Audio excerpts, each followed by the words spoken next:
এই সংবাদটি নিবেদন করছে techno India group public school Jalpaiguri.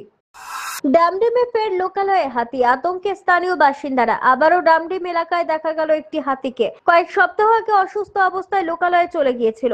মঙ্গলবার সকালে ডামডিম সেনাছাউনি সংলগ্ন 17 নম্বর জাতীয় সড়কের ধারে হাতিটিকে ঘোরাঘুরি করতে দেখা যায়। খবর পেয়ে MPP3 বন দপ্তরের কর্মীরা ঘটনাস্থলে পৌঁছে হাতিটিকে গুম্ফা সংলগ্ন ঝোপঝাড়ের মধ্যে ঢুকিয়ে দেয়। বন দপ্তর সূত্রে জানা গিয়েছে, বেশ কিছুদিন ধরেই এলাকায় বনকর্মীরা মোতায়েন রয়েছে, যাতে হাতিটি লোকালয়ে ঢুকে বিপত্তি না ঘটায়। উল্লেখ্য, কয়েক সপ্তাহ আগে গরু বাথানের ভুট্টাবাড়ি জঙ্গল থেকে অসুস্থ হয়ে একটি হাতি লোকালয়ে চলে আসে। এরপর ডামডিম, শাইলি, রানীচিরা এবং চেল নদী সংলগ্ন বিভিন্ন এলাকায় ঘুরে বেড়াতে থাকে। কিন্তু সম্প্রতি আবারও হাতি ডামডিম গুম্ফা সংলগ্ন ঝোপে আশ্রয় নিয়েছে এবং মাঝে মধ্যেই লোকালয়ের দিকে চলে আসছে। স্থানীয়দের ধারণায় হাতির দল হয়তো একে নিজেদের সঙ্গে নিচ্ছে না, এই কারণেই এটি একা ঘুরে বেড়াচ্ছে। বন দপ্তরের কর্মকর্তারা জানিয়েছেন, হাতিটির আচরণ এবং চলাফেরার ওপর নিয়মিত পর্যবেক্ষণ করা হচ্ছে।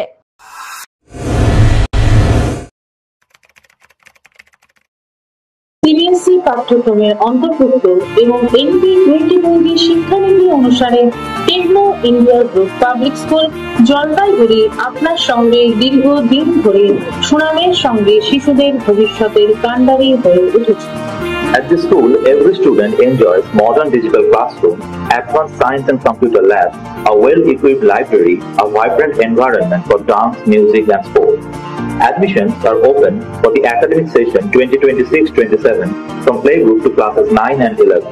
আমাদের প্রচারবাড়ি থেকে ভর্তির ফর্ম ও প্রসপেক্টাস সংগ্রহ করুন। চাইলে রয়েছে বিদ্যালয় পরিদর্শনের সুবিধাও। বিশদ জানতে যোগাযোগ করুন এই নম্বরে 9635731184 অথবা 7318988048।